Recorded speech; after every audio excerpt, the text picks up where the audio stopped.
கந்தசஷ்டி விழாவை முன்னிட்டு மதுரை மாவட்டம் திருப்பரங்குன்றம் முருகர் கோவிலில் தேரோட்டம் கோலாகலமாக நடைபெற்றது. இதுகுறித்த விவரங்களோடு இணைகிறார் நம்முடைய செய்தியாளர் விக்னேஷ். விவரங்களை வழங்கலாம்.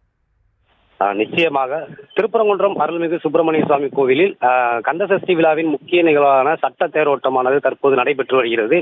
அறுபடை வீடுகளில் முதல் படை வீடான திருப்பரங்குன்றம் சுப்பிரமணிய சுவாமி கோவிலில் கந்தசஷ்டி விழா வெகு விமர்சையாக கொண்டாடப்பட்டு வருவது வழக்கம். அந்த வகையில் கடந்த 22ஆம் தேதி காப்பு கட்டுடன் தொடங்கிய திருவிழாவானது தொடர்ந்து 7 நாட்கள் நடைபெற்று வந்தது. இந்த நிலையில் ஒவ்வொரு நாளும் முருகப்பெருமான் தெய்வானையுடன் சிறப்பு அலங்காரத்தில் சப்பரத்தில் வலம் வந்து பக்தர்களுக்கு அருள் பாதிப்பார். அதைத் தொடர்ந்து நேற்று முன்தினம் சூரனை வதம் செய்வதற்காக தன் தாயாரிடமிருந்து சக்திவேல் வாங்கும் நிகழ்ச்சி நடைபெற்றது.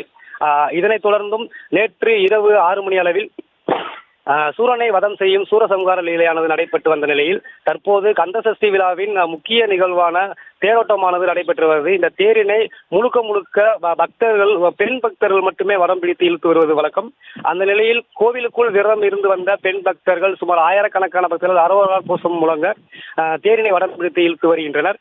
இதைத் தொடர்ந்து கிரிவலப்பாதை மலையின் பின்புறம் உள்ள கிரிவலப்பாதைகளை சுற்றி வந்து தேரினை திரும்பியும் கோயில் சன்னதி தெருவில் தேரின் நிலைப்பாட்டில் நிறுத்திவிட்டு அரோரா கோஷம் முழங்க சாமியானது திரும்பி கோயிலுக்குள் வலம் வந்து கோயிலுக்குள் சிறப்பு அலங்காரத்தில் சிறப்பு தீபாரங்கள் செய்யப்பட்டு பக்தர்கள் காட்சியளிப்பது குறிப்பிடத்தக்கது.